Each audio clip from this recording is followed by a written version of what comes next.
otra vez, con el palo, y el palo quedó clavado. Ahí ya estamos No, entonces y en ese el lancha live. para jugar eso, ¿no? Es malísimo. ¿Sí? Vamos a dar un minutico, 2 minuticos para hacer la presentación. Y mientras tanto, pues así también vamos dando tiempo a que las personas se vayan conectando. Entonces, tranquilo, en 1 minuto, 2 minutos ya arrancamos.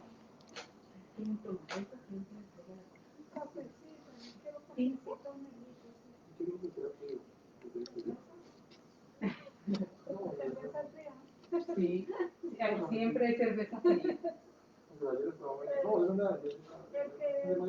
Nada. ¿Cuál es? Porque creo que el señor me ha traído la cerveza.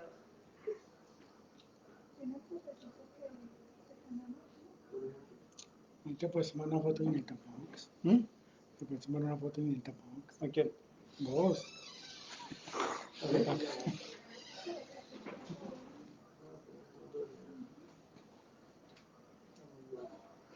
Selfie. ¿Cómo están? Pero con ustedes. La modernidad, ¿no? Selfie. Hay que sonreír los ojos. Bueno, ¿vas a hacer la presentación? Sí. Espérate, veo si el micrófono está prendido. Sí. ¿Ya empezó la transmisión o qué? Sí, ya Sí, empezamos. ya hay una persona conectada ya. Hola. Sí, hay que revisar el sonido. Entonces, queremos darle la bienvenida, buenas noches a todos y todas. Hoy vamos a hacer la presentación de este clásico que ya volvió clásico acá en Cali, de Cuando Suena la Brisa, y invitarlos pues acá al espacio, Domo Café Librería, estamos al sur de Cali. Tenemos hoy la presencia pues del escritor de Cuando Suena la Brisa, Julián Chan, que está aquí al lado, y la presentación la va a realizar nuestro colega y amigo de ya de la casa, René Alejandro Salazar, quien se ha leído esta novela unas 20 veces por ahí. Se sabe hasta el signo zodiacal, yo creo, de todo el mundo. Bueno, esperamos que lo disfruten. Recibimos sus comentarios en el Facebook de Oromo, y esta presentación que ha grabado se va a pasar por YouTube también. Entonces, una buena noche para todos y todas. Los dejamos aquí con René y Julián Chol. ¿Sí o no? Bueno, muy buenas tarde, noche para todas y todos. Bienvenidos a Oromo Café Librería. Estamos aquí en el proyecto Metamorfosis Cultural, ganador de la convocatoria Unidos por la Vida de la Secretaría de Cultura y de la Alcaldía de Cali. Les damos la bienvenida, gracias por su querida presencia en esta tarde-noche y vamos a empezar a hablar con nuestro invitado especial, Julián Alejandro Chan Saavedra. Yo conozco a Julián, o Julián aparece en mi vida una tarde en la Universidad del Valle cuando estábamos preparando una reseña sobre su propuesta literaria Cuando Suena la Brisa, y pues vamos a hacer esta breve presentación. Julián estudió filosofía e hizo una maestría en administración de empresas, quizás una extraña mezcla para alguien que pretende ser un escritor consumado o que tiene la literatura como su proyecto de vida. Sus rasgos orientales delatan a este joven literato de la comarca. Julián es hijo de Pedro Chang, publicista y expresidente del Club de Fútbol América de Cali. Él considera a su padre con su obra poética la mayor influencia para su vocación literaria y en su vida en general. Hablando como tal de la obra de Julián, tenemos a su personaje Emilio Salgado, poeta, músico y personaje principal de Cuando Suena la Brisa, el cual podría ser considerado el alter ego de Julián, la imagen central de Cali que surca la novela, su soledad y su tristeza, también la siente él. Nos muestra esa Cali que no hemos dejado de extrañar, es una semblanza de una ciudad acostumbrada a renacer cual ave fénix. Hablando de la novela y de Cuando Suena la Brisa, para los adolescentes caleños de los años 90 no existía una obra que transmitiera esa sensación de desarraigo durante esos años. Chang nos da la oportunidad de experimentarla de la mano de un grupo de amigos, quienes en pro de hacer sus instantes mejores, prevaleció la nostalgia. La novela nos reconecta con aquellas acuarelas urbanas que circundan nuestro terruño, y con las emociones que éstas desbordan. La inocencia camina a la obra, desmitificando las cosas demasiado elaboradas, brindándonos una prosa fresca. Este texto forma parte de la reseña que hice para el periódico La Palabra, en esa ocasión en que conocí a Julián. Entonces, Julián, te damos la bienvenida para que saludes a todas las personas que nos acompañan el día de hoy. Muchas gracias a ustedes por su querida presencia en esta noche. Bienvenidos. Muchas gracias, Alejo. Buenas noches a ti, a ustedes, al público aquí presente y a la gente conectada y que se va conectando. Para mí es un honor y un motivo de felicidad hablar un rato de literatura, de lo que me apasiona realmente. Bueno, vamos a comenzar un poco eh, hablando de esos comienzos tuyos en la narrativa.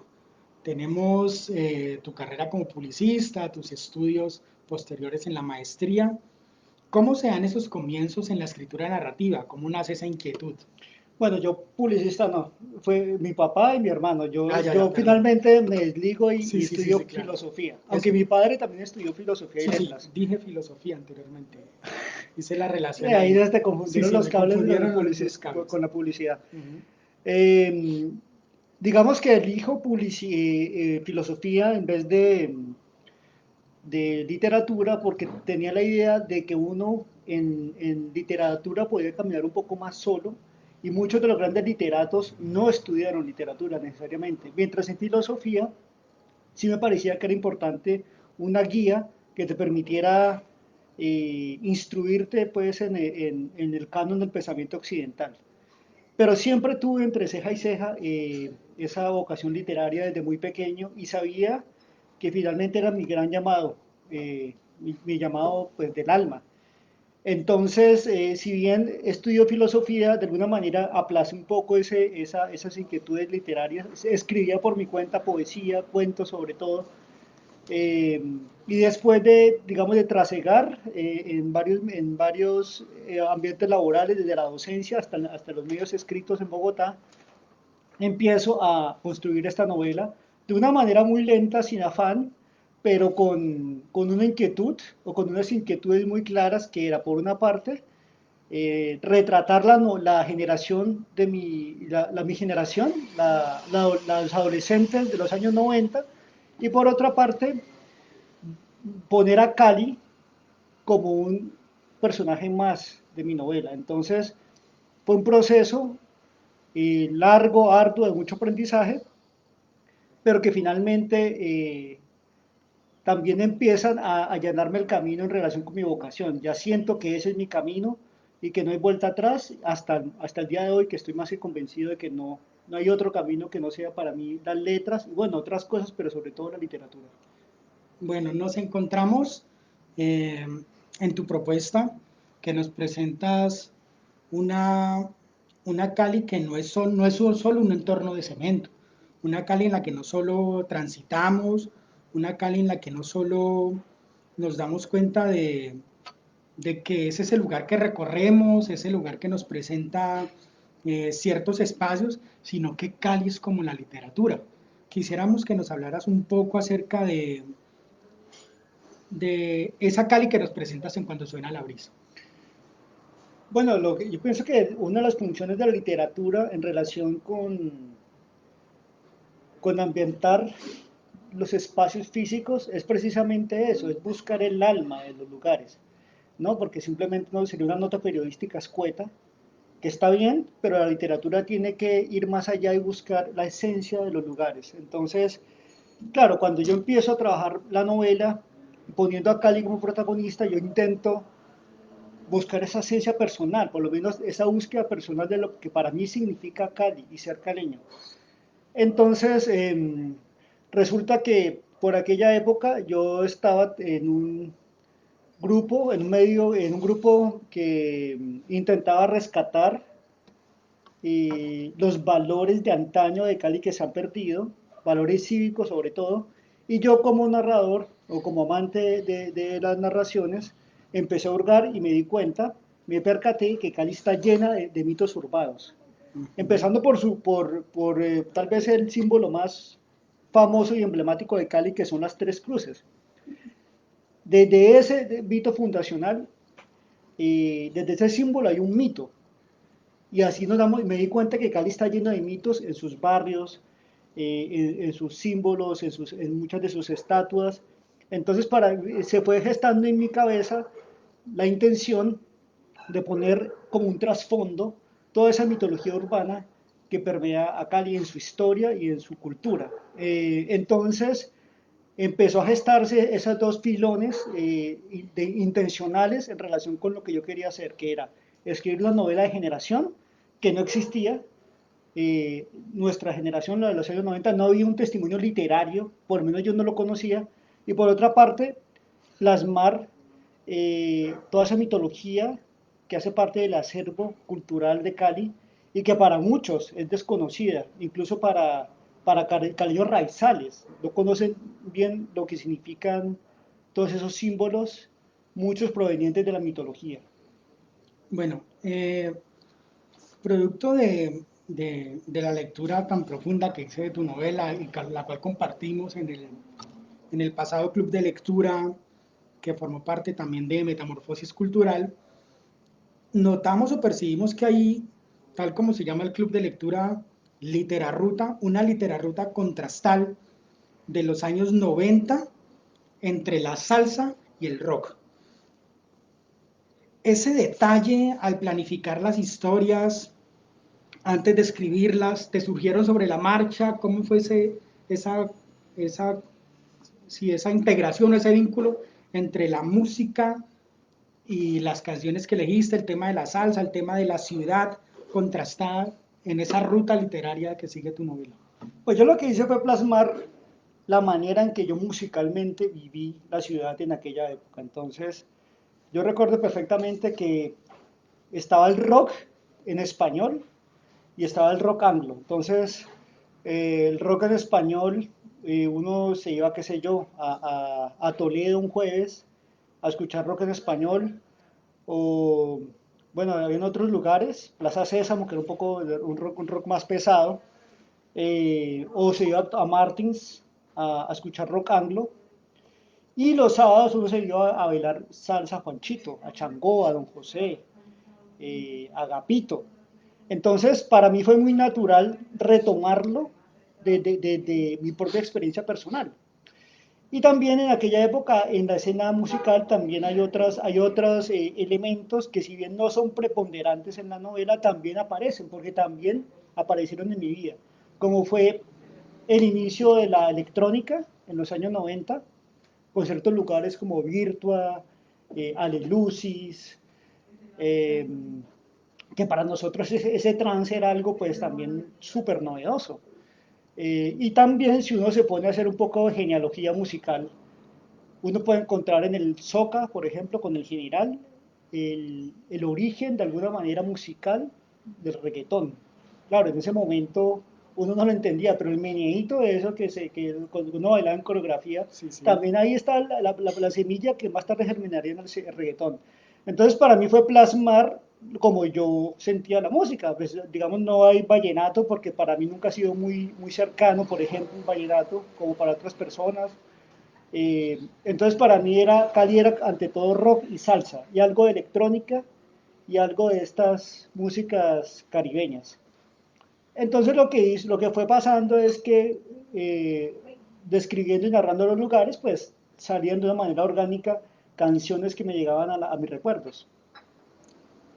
Cuando suena la brisa, nos muestra o nos hace posible reconstruir un espacio, reconstruir un sitio, reconstruir a partir de historias y de sucesos que acontecieron en Cali a nuestra ciudad. Nos muestra quizás San Fernando, la Sexta, el norte, y, y esa Cali recostada a la brisa de las lomas y, y a una ciudad laberíntica. Cuando planificaste, construiste la historia o esos lugares sobre los que escribes o presentas en Cuando suena la brisa, ¿cómo se da esa selección de esos espacios donde transcurre la historia? También eran lugares que yo de alguna manera frecuenté, eso por una parte. Por otra parte, digamos, hubo una elección muy racional en términos desde dónde quería narrar la ciudad. Es decir, para mí, como yo lo elegí, fueron muchachos más de clase media, Ujú. porque eso me permitía tener un cierto paneo general sobre la ciudad que yo quería proyectar. San Fernando, Tequendama, el río Pance, la colina San Antonio, bueno, y otros así, pero digamos que esa periferia, el Parque El Perro, esa periferia así como tan conocida, ese casco urbano como tan asociado a lo que significa Cali, para mí era importante narrarlo. Porque otra cosa hubiera sido narrar una Cali de muchachos de élite, del Club Campestre, del Club Colombia, eh, que si bien también transitaban allí, estaban, digamos, enquistados en otros lugares, me hubiera hecho narrar otra historia. O muchachos del distrito, por ejemplo, Ujú. que también son otras realidades. Entonces, esa lección de muchachos de clase media me permitía tener un paneo general de una Cali que yo quería narrar, una Cali que, digamos, se pudiese caminar de alguna manera. Entonces, los sitios tienen que ver mucho con esa lección de esta muchachada que yo elegí en términos de la narración que quería proyectar.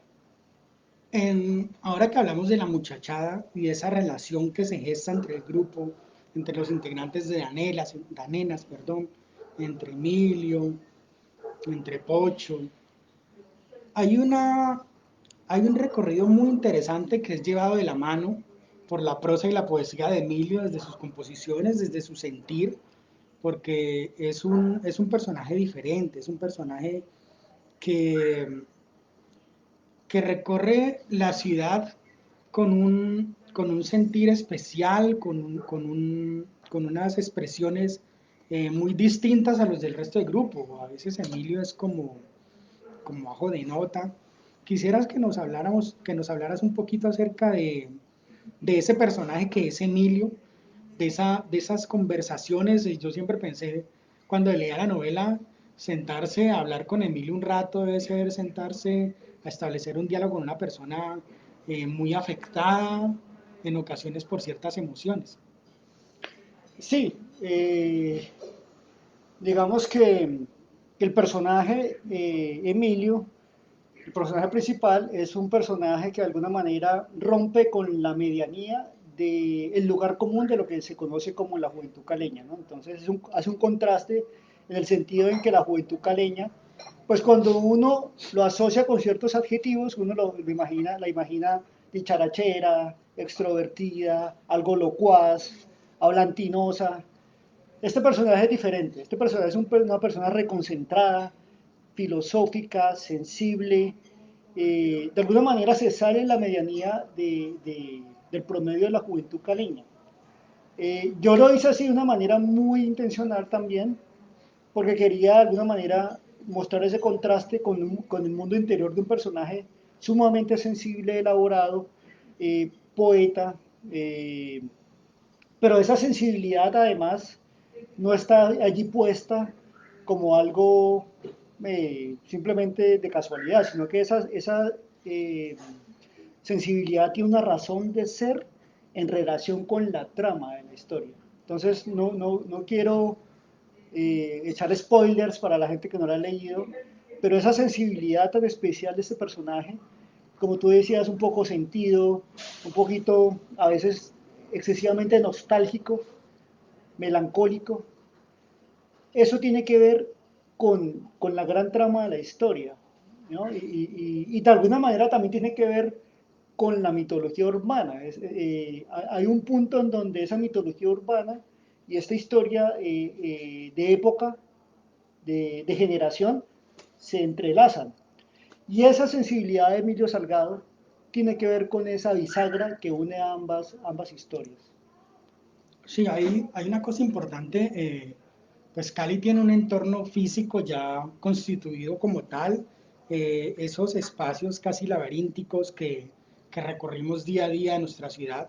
Personalmente, cuando hacía la relectura de tu novela, yo volví a buscar esos espacios, fui a la calle del Muerto, volví a la Loma de la Cruz, a buscar la mano del negro, a intentar dialogar con personas que en su momento me habían referido esas historias para volver a escucharlas y hacer una aproximación a, sin fechas precisas, sin búsquedas como muy fuertes, y no quedarme solo en las fachadas y en los espacios que describías.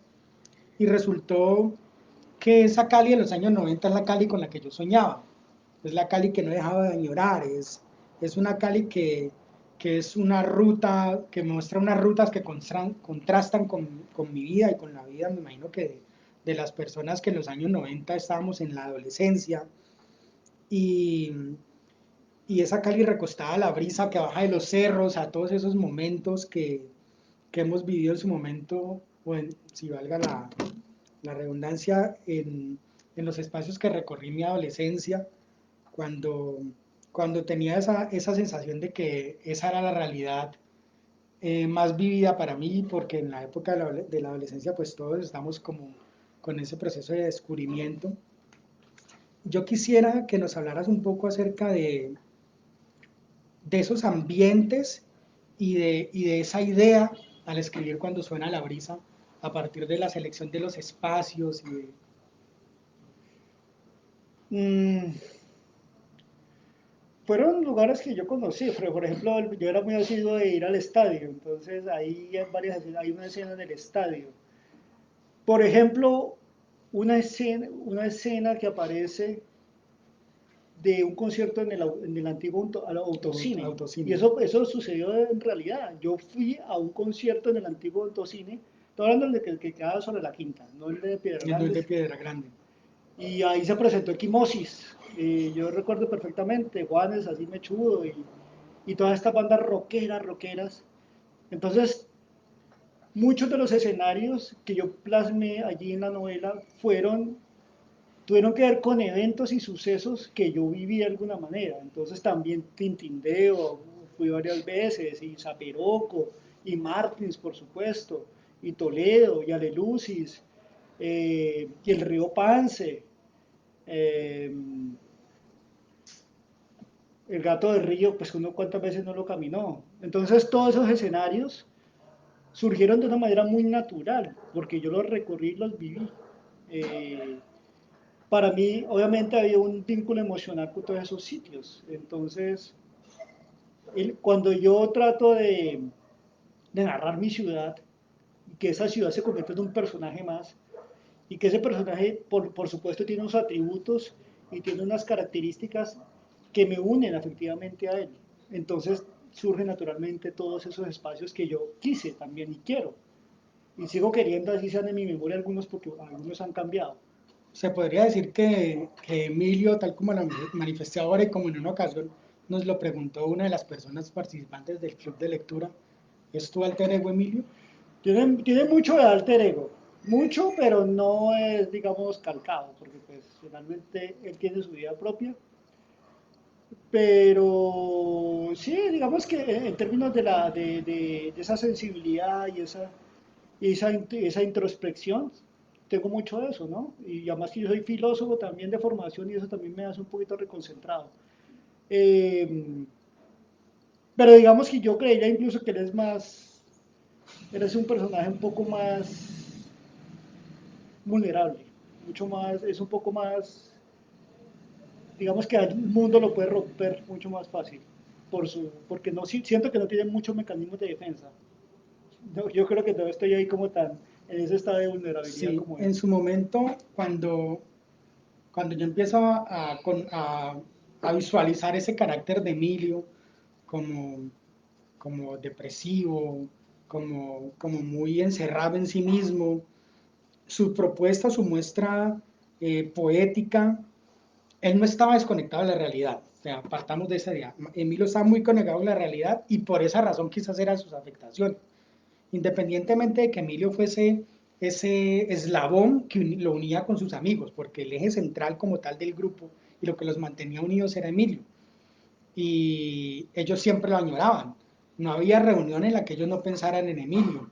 Y hacen conjeturas acerca de dónde estará Emilio, qué estará haciendo Emilio, estará afectado por esto, estará afectado por una cosa, por la otra. Y Emilio tiene una relación, además de su misticismo y ese misterio que encierra y a veces sus silencios, eh, tenía sus escapes lúdicos y nos muestran a este personaje que es ese personaje caleño haciendo poemas sobre los sitios, sobre sus momentos, sobre sus sensibilidades, sobre lo que le afecta. Y pensé en algún momento, Emilio necesita alejarse de todo lo que representa la búsqueda de la fama de sus amigos. Es a propósito que ese personaje que es Emilio se aleje de sus amigos para reconectarse con su esencia. Sí, es parte de su carácter, ¿no? Es parte de su carácter de ese tipo de personas que necesitan siempre su espacio, que no pueden estar mucho tiempo entre mucha gente porque se sienten ahogados. Es ese tipo de personalidad. Eh, y es un personaje muy solitario en el fondo, ¿no? Eh, Muy solitario. Yo digamos que ese carácter, como volviendo al alter ego, yo digamos que ese matiz depresivo no lo tengo, pero yo sí tengo un carácter solitario. Y de pronto es parte como de la condición del creador, ¿no? De ficciones, que necesita mucho espacio para poder crear. Y él también es un creador con la palabra, con los sonidos también. Entonces es un personaje que necesita constantemente distancia para respirar. Bueno, en cuanto al tema que es importantísimo dentro de la novela, tenemos ciertas historias que forman parte de de las leyendas urbanas de nuestra ciudad. Está el tema del monstruo de los mangones, está el tema de Buciraco, está la mano del negro. Ese proceso de la selección de estas historias que incluyes para matizar o para mostrar a la ciudad de Cali con base en esos mitos, ¿cómo se da esa selección para incluirlos dentro de tu propuesta en Cuando suena la brisa? Pues digamos que gran parte de ellos yo tenía una historia, una versión de ciertas historias en mi mente. Sí sabía que las tres cruces fueron puestas allí para espantar un demonio. Yo tenía eso en mi mente. Pero entonces me puse a investigar y traté como de ahondar en qué era, cuál era el demonio. Me di cuenta que Buciraco residía antes en el Cerro de la Popa de Cartagena y lo Cartagena. expulsan de allá y se viene para acá. Y Marco Tulio Collazos, un sacerdote, hace construir tres cruces de encuadua para espantarlo. Y el chiste siempre fue que trataron de espantarlo, pero fue que quedó encerrado, ¿no? Por eso Cali está así medio jodida, y ha estado medio jodida siempre. Eh, y también, por ejemplo, el mito de la mano del muerto en la Loma de la Cruz. Una tía me dijo que, ojo, cuando usted contestarle mal a su mamá, que le pasa lo que le pasó al... La mano Entonces del me negro. echó una versión Sí, que le sí. iba a pegar un piedrazo a la mamá y se le abrió la tierra y se lo tragó. Entonces, yo lo que hice fue recordar ese tipo de mitos y contrastarlos, investigarlos. Pasa mucho que cuando uno recaba sobre esta mitología se da cuenta que hay muchas versiones, hay varias versiones sobre lo mismo.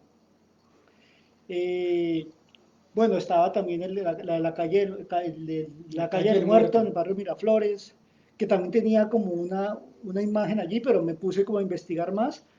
Y un mito que nos tocó a nosotros vivir en carne propia, porque fue en nuestra época, que fue en los 90, fue cuando el diablo se aparece En el Chorongó. bailando en Agapito, Sí, sí. salsa, un Viernes Santo, una Semana Santa, y eso fue, yo me acuerdo que fue un boom, ese mito que se difundió y eso anduvo por todo lado la gente asegurando que el diablo se había aparecido bailando salsa en Agapito, en Juanchito. Entonces se lo tenía muy fresco. Entonces lo que pasó fue que empecé a hilvanar todos estos mitos dentro de una narración, es decir, me tomé una licencia literaria para que esos mitos tuvieran un sentido, para que no fueran allí simplemente a la tupa tolondra. Y el antagonista, lo que hice fue que el antagonista de la novela los personifica de alguna manera a todos. No es así, o sea, no sucede, no, eso no es la versión genuina de los mitos, pero en aras de construir una narración sólida, pues lo hice así, porque si no hubieran quedado un poquito desperdigados y yo quería que tuviesen una unidad y que tuviesen una función dentro de la trama de la novela. Hay una cosa importantísima, es que todos esos mitos tuvieron un gran apoyo, un gran respaldo de medios que teníamos en esa época. En algún momento dentro de Cuando suena la brisa nombras al Relator, que es un medio más antiguo, pero los que nosotros conocimos, como el periódico El Caleño, que era el periódico amarillista y sensacionalista de acá de nuestra ciudad, en Bogotá tenían El Espacio, y ese periódico El Caleño recuerdo que mi mamá lo compraba todos los días, era el desayuno y venía con el caleño. Y yo estaba en secundaria y la molestaba mucho diciéndole, sacuda ese periódico antes de entrarlo a la casa, porque era un periódico Eso, con mucha sangre. les corre sangre a eso. Sí, entonces esa inclusión de esos medios fue importante dentro de la novela, por lo que le da ese matiz de reforzar las historias, ¿no? Claro, lo que digamos, para darle cuerpo a Cali como ciudad también me parecía importante para hacerla verosímil en términos de ese tipo de elementos, ¿no? De sus medios de comunicación, de sus calles, de ciertos sitios históricos, porque por ejemplo allí está la explosión de 1956 de los camiones de dinamita, esa La que cuenta famosa la tragedia. historia que dio origen a la feria de Cali a partir de que Cali Exactamente. tenía que levantarse de entre las cenizas. Claro, pero todo eso de nuevo dentro de una narración. Eh, entonces, sí, los mitos también hacen parte como de ese intento de armar todo un cuerpo sólido en términos históricos, con lugares precisos, con fechas, todo obviamente dentro de una licencia literaria. Y también, pues, lo que hice también fue en aras de una pregunta que yo me hacía, que qué significa ser caleño, qué significa la caleñidad. También allí surgen personajes muy propios de la caleñidad, Piper Pimienta, Jairo Varela, Amparo Arrebato, esos personajes aparecen. No son los Ujú. principales, pero aparecen. Y para mí era también como un poco, no sé, como que ahora ese mosaico amplio de qué significa ser caleño, o el rock con Cronos, o el América y el Cali, Toque de queda, también la nombras también ahí. aparece. Entonces, así sean Inclusive, pequeñas pinceladitas. los homenajes, eh, primero que todo, a los intereses literarios de Emilio, cuando nombras a Vinicius de Moraes, a César Vallejo, a Bob Dylan. Emilio tenía unos intereses muy, pues, sugestivos para mí, desde la literatura, desde los letristas como Bob Dylan. También está el tema de un mito que dejamos por fuera de los que nombramos ahora, que es el tema del monstruo de los mangones. A mí me asustaban con ese mito. Y hablaban esa Correcto, historia del señor Aristizábal correcto. y todo el cuento. Pero hay algo que me interesa mucho desde los mitos, es la relación que haces con Buciraco y con el demonio de Changó, que me parece que fue ideal. Que tú presentas a Buciraco como ese demonio que baja del cerro de la Popa, que era un esclavo, que ve como a su amada es ultrajada, mancillada, asesinada y le sacan los ojos En Cartagena. en Cartagena, y él guarda dentro de sí ese sentimiento de que me merezco una revancha, y llega y se transfigura en ese demonio y se encuentra con Juanita, el amor de Emilio, ese amor que yo, pues dentro de la novela yo esperaba que se consumara, que Emilio y Juanita quedaran juntos, y está la historia del italiano, pero bueno, pasando al tema Los primeros amores sí, que hay sí, nunca, sí, nunca, eso siempre, nunca son eternos, nunca son los amores para siempre, pues. Y esa relación o ese vínculo que hiciste entre Buciraco y cómo se transforma en ese mono y mira los ojos azul celeste de Juanita y empieza a recordar todo eso, quisiera que nos hablaras un poco de ese desarrollo, de esa mezcla que hiciste allí. uno a veces no es muy consciente de cómo funciona el proceso creativo, ¿no? No te podría decir que yo cuando antes de escribir la novela lo tenía todo perfectamente claro, eso sería irreal. Fue pasando, es decir, fueron surgiendo los elementos en la medida en que yo escribía, y eso también es parte de la maravilla y del misterio que implica la escritura, porque tú nunca sabes qué va a pasar cada día. Algo tan sencillo como tener un computador abierto, pues puede surgir muchos caminos, muchas posibilidades que ni siquiera tú estás previendo. Entonces, esos elementos tan precisos como los ojos de la amada, que en algún momento posterior de la novela aparecen de otra forma, eso no fue premeditado, eso fue algo que se fue dando en la medida en que lo escribía. Yo no lo planeé. eh, digamos que uno hace como una cierta planeación y eso es lo interesante de que la creatividad es un diálogo permanente entre la razón y el inconsciente, pero hay elementos que saltan allí que uno no entiende cómo y por qué y en qué momento, pero surgen. Y ese elemento de los ojos azules fue un elemento que simplemente en la medida en que estaba escribiendo surgió, pero no estuvo planeado. Cuando, cuando hacemos todo ese acercamiento a cuando suena la brisa y, y acerca de su proceso de escritura, ¿cómo fue ese proceso? Para presentar, para escribir tú la novela, ¿cómo se gesta ese proceso? Digamos que el primer intento fue un intento muy cauto, o sea, un poco ingenuo, es decir, yo pensé que simplemente era sentarme, irla escribiendo Ujú. y nada, pues me encontré con muchísimas dificultades, yo pensé que lo estaba haciendo bien, eh, y la empecé muy lineal. eh, en algún momento pensé que ya la tenía lista, eh, después de tal vez de un año largo de trabajo. Se la envié a varios de escritores de aquí como reconocidos que me dieron su opinión muy honesta. Humberto Valverde, Gustavo Álvarez Gardiazabal, tuvieron como la amabilidad y la gentileza de darme un concepto, siempre con un ojo muy crítico y con buenos consejos. Y también a veces a lectores del común, es decir, no literatos, porque también esa mirada es importante. Pero nada, eso fue un esfuerzo como de ir yo contra un tranvía. Varias versiones. Y yo siempre pensaba que ya estaba lista, más o menos que tenía que ser para impresión.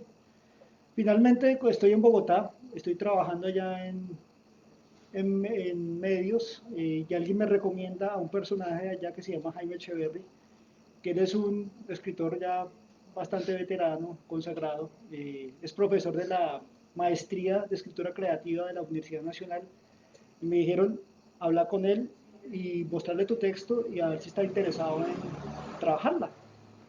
Él trabaja con Jorge Franco, de Rosario Tijeras, con Patricia Lara, trabaja con varios, ha trabajado en México, en Argentina, creo que en España también, con esa labor de asesor editorial, que yo no la conocía. Entonces le paso el texto y él me dijo, listo, aquí hay algo muy interesante, pero tenemos que darle durísimo a este texto. Entonces, ya trabajándola con él y con su mirada, el texto empezó a coger otra forma. Entonces, por ejemplo, él me dijo algo muy interesante. Me dijo, fíjate que tienes como una especie de capítulos cerrados, como si fueran historias redondas. Entonces, trata de pensar en una estructura que una todas esas historias, de manera que cada historia tenga su propia unidad, pero que en conjunto tengan un sentido.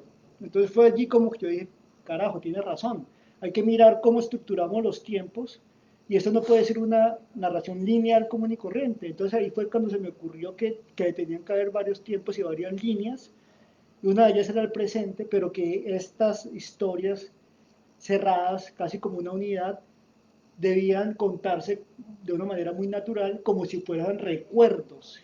Y los recuerdos como suceden de manera aleatoria, al azar. Entonces ahí empezó a configurarse como una estructura diferente y yo le decía a él, yo quiero meter algo de mitología.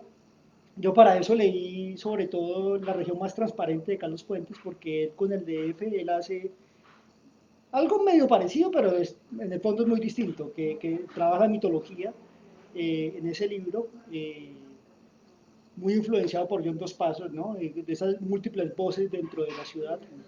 Lo hizo de Dos Pasos con Nueva York, con Manhattan Transfer. Entonces, el trabajo con Jaime me dio una mirada muy profesional en relación como que había que buscar una estructura distinta a la convencional. Y ahí fue cuando surge entonces esa necesidad de experimentar con tiempos diferentes y con líneas narrativas distintas que incluye el tema de la mitología. Sí, quizás, bueno, quizás no, es la importancia de uno contar con lo que llaman en su momento un editor, con una persona que quizás te ayude a solventar o a cimentar de una mejor manera ese proceso y es algo que pues yo pensaría que en su momento, dentro de la propuesta literaria, lo que es cuando suena la brisa, hay tiempos y hay que dejar de lado un poco lo que a veces se percibe es como cierto ego o cierta falta de compañerismo cuando tú muestras tu obra a otra persona o a otro escritor que tienden es como a minorar un poco tu esfuerzo y tu capacidad. Ese proceso de escritura de Madonna también es lenta, pues acabamos de hablar que encontraste mucha gente que lo respaldó, que se interesó por acercarse a tu obra. En cuanto al género literario de cuando suena la brisa, ¿dentro de qué género lo enmarcas? Independientemente que sea una novela que tiene mucha mitología, mucha relación con la cultura de los años 90, ¿dentro de qué género enmarca Julián Chan su novela? Yo realmente no me preocupé porque estuviese enmarcada dentro de un género en particular. Es decir, finalmente, si tú ves la novela, tiene un poco de todo. Tiene romance, tiene acción, tiene inclusive suspenso, ¿no? Como la señora del club de lectura que nos decía que le dio mucho susto en algún momento la novela. Yo también quería que también produjera algo de susto. Entonces, para mí, digamos que enmarcarlo entre un género no fue como una búsqueda inicial, ni en ningún momento me preocupé por eso. Yo sí me preocupé por el cuidado del lenguaje. Es decir, como había trabajado en medios escritos, me parecía importante que el lenguaje que fuera ágil la novela, que tuviera un ritmo. Pero por otra parte, yo soy muy adepto de los autores que trabajan y se esmeran en la artesanía del lenguaje. Entonces yo quería que el lenguaje fuese ágil, pero a la vez fuese, digamos, tuviese una aura poética, un barniz poético eh, que atravesara toda la novela. Esa sí fue una preocupación permanente y digamos que leer poesía también me ha ayudado, o ciertos autores cuyas búsquedas estéticas están allí, ¿no? Qué sé yo, hay varios, no sé, Germán Espinosa, eh, de alguna manera Borges puede estar también allí, Lezama Lima, autores que sean orfebres del lenguaje, para mí era importante. Pero los géneros no, te confieso que para mí fue simplemente una explosión de la historia, como se fue dando, y me di cuenta que fue cobijando muchos géneros, pero no lo hice tampoco adrede. Ahora que hablábamos de esos autores preferidos o esos autores que han sido como tu influencia, pues hablamos de John Dos Passos, acabas de hablar de Carlos Fuentes, has nombrado a Borges. De esos autores preferidos, ¿hay alguno que recomendarías que leyéramos? Uf, pues muchísimos. No, Uno muchísimos. que sea así tu escritor de cabecera, que diga yo recomendaría este. ¿Literatos o filósofos o literatos? Pues un filósofo y un literato. A ver, pues es que son tantos que es complicado, pero te voy a hablar de autores que me marcaron en Sí, determinadas claro. épocas. Entonces, por ejemplo, para mí Dostoyevsky fue algo que en un momento dado lo leí y me pareció fabuloso. Proust lo leí, me pareció impresionante. Eh, Borges, eh, García Márquez, me parece que es impresionante, García Márquez. Eh, Habíamos hablado de esto, pero de entre los filósofos, Arthur Schopenhauer para mí fue también una revelación en el sentido de que no solamente tenía una propuesta filosófica muy congruente, a pesar de que los filósofos siempre mostraron desdén hacia él, pero escribía, a pesar cuando inclusive escribiendo filosofía pura, en su libro Capital, El mundo como voluntad y representación, es de una prosa exquisita, comparado incluso con Goethe, el gran escritor alemán. Entonces, tiene unos aforismos también muy mordaces, ácidos, pero es un personaje encantador con toda su neurosis y con todo su pesimismo. Arthur Schopenhauer, digamos que puede ser un gran, eh, un punto de encuentro entre la filosofía y la literatura, interesante. Para nombrarte a él, para quedarme allí como alguien Sí. que una esos dos mundos. Bueno, hablemos ahora. Nosotros acabamos de terminar el club de lectura. Formó parte también del proyecto Metamorfosis Cultural, Cuando suena la brisa. Y nos encontramos con cosas o con comentarios muy valiosos. ¿Qué ha quedado para Julián Chang y qué es lo más valioso que le dejó la experiencia que tuviste en el club de lectura?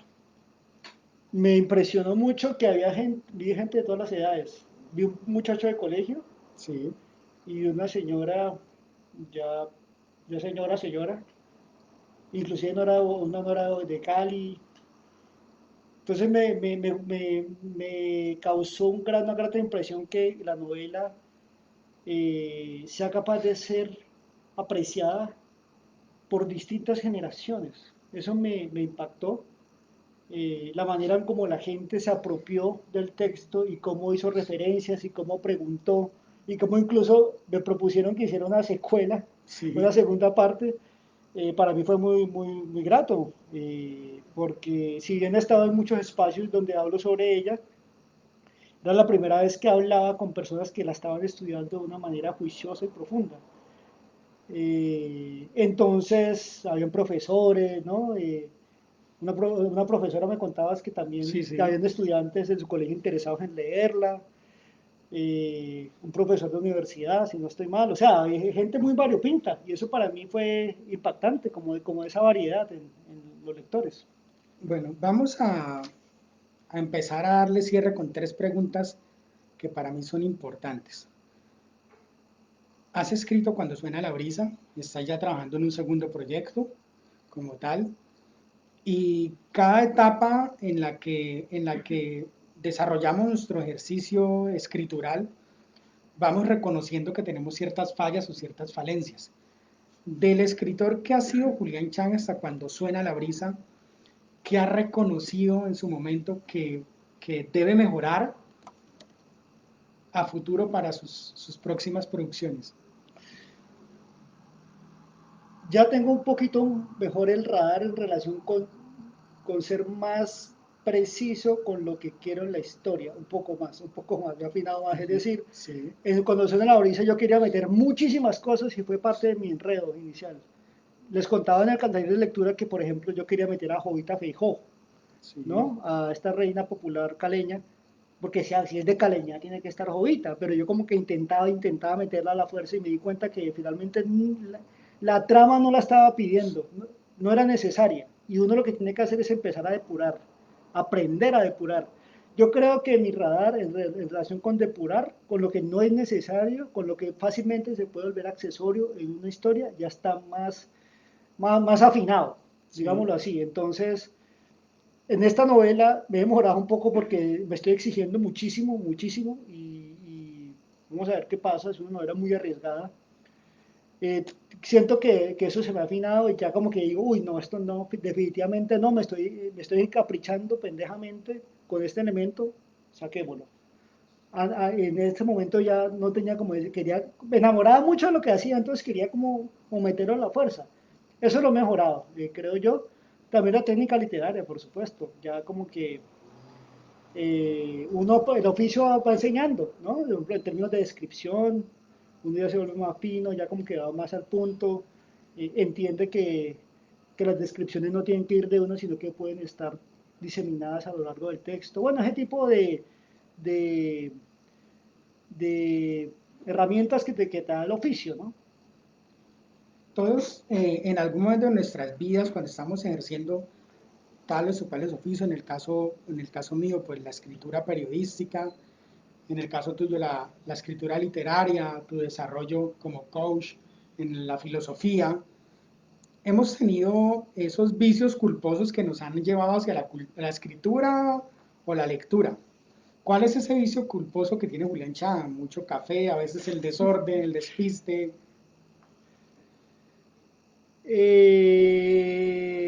En términos creativos soy como una tromba. Entonces yo ya ni siquiera tengo por ahí 6 cuadernos donde tengo apuntes y cojo y apunto por todos los lados y abro mi carpeta, mi novela y tengo 20.000 de Word. Ya no sé ni dónde tengo los apuntes, entonces es un poco caótico el proceso creativo mío. Es,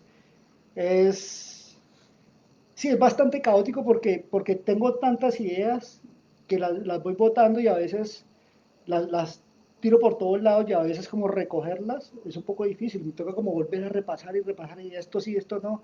Entonces a veces también soy un poco demorado y es un vicio, como el exceso de ideas. A veces me demoro un poco, me demoro un poco en concretar ciertos Ujú. elementos porque necesitan airarse demasiado, darles muchas vueltas para yo sentir que están maduros para ponerse.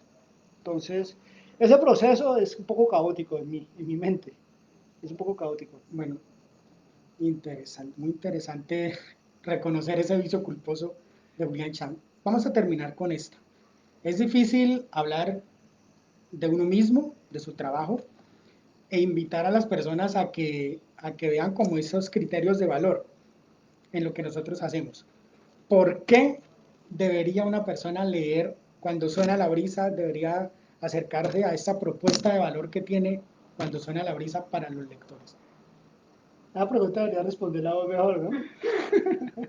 Sí, lo ideal Es más, sería, yo te lo tenía en mi mente, que Alejo ha sido un lector muy fiel desde que empezó la novela. Estamos hablando de hace 4 años. sí, O sea, me gustaría saber qué ha significado para vos esta novela.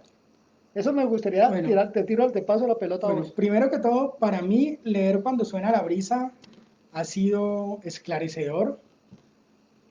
eh, Me reveló muchas cosas de Cali que yo había transitado por ellas, las conocía, pero las había pasado totalmente por alto desde la relevancia que habían tenido en mi vida, desde la relevancia que tienen para Cali todos estos procesos que se gestaron en los años 90, todo lo que hubo, el despertar de nuestra ciudad, su renacer, lo importante que fue esa generación que quizás para mí fue la que empezó a descubrir realmente cómo vivir una ciudad, cómo se debe relacionar, cómo debemos relacionarnos con nuestra ciudad.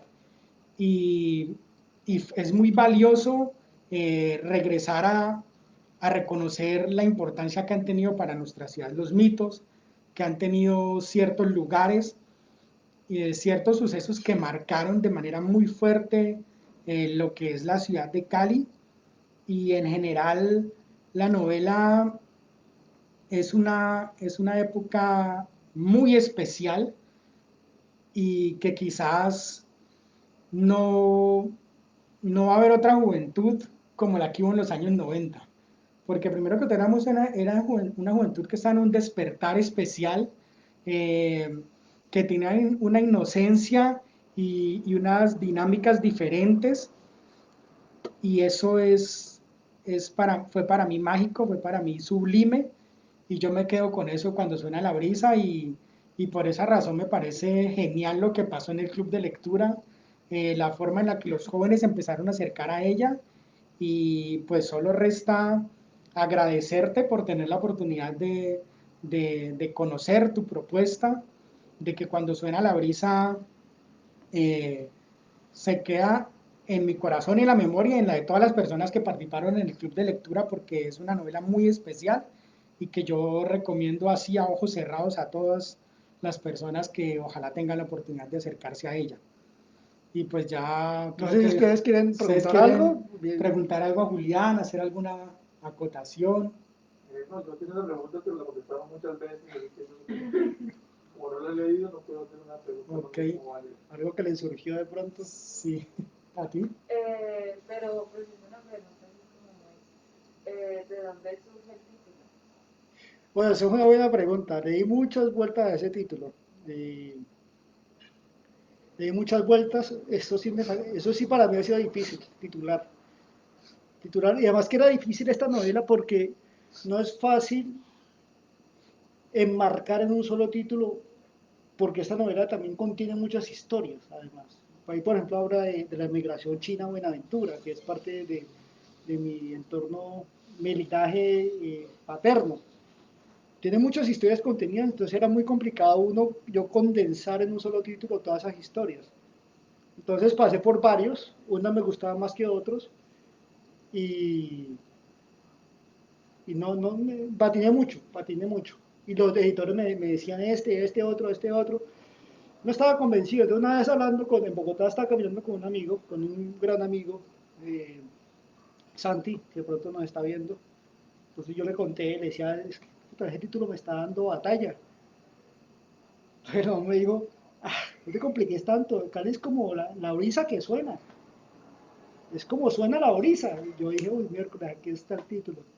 Eso fue así. Fue una charla con un amigo. Y entonces me pareció que ese título, que el elemento de la brisa, que es un elemento muy caleño, muy genérico a la vez, pero muy caleño, podía enmarcar de alguna manera eh, pues toda esa multiplicidad de historias que están en la novela. Además que dice cuando suena, o sea que hace alusión a que hay música en la brisa y la novela es muy musical. Pero eso sí me dio batalla, la verdad, mucha batalla. Listo, pues agradecemos mucho tu pregunta, su participación, su querida presencia el día de hoy. Y ahora pues quisiéramos dejarle las invitaciones para continuar con los eventos que tenemos desde Oromo, desde el proyecto Metamorfosis Cultural. El día de mañana, 2 de octubre, viernes, tenemos concierto Música Andina por Angélica Velasco y Felipe Maya. El día sábado 3 de octubre tenemos oralitura del Muntu con Serafín Jacinto, narra las fábulas de Tamalameque de Manuel Zapata Olivella, es la puesta en escena final. Y el domingo 4 tenemos la puesta en escena pedagógica Danza Tango, música en vivo, el encuentro número 4. Agradecemos mucho su presencia esta noche La y novela muchos... la puede conseguir aquí en Aroma, Así, ¿no? la novela la pueden conseguir aquí en Oromo Café Librería, las personas que han quedado interesadas en adquirirla, y agradecemos mucho y feliz noche para todos. Muchas gracias. Gracias.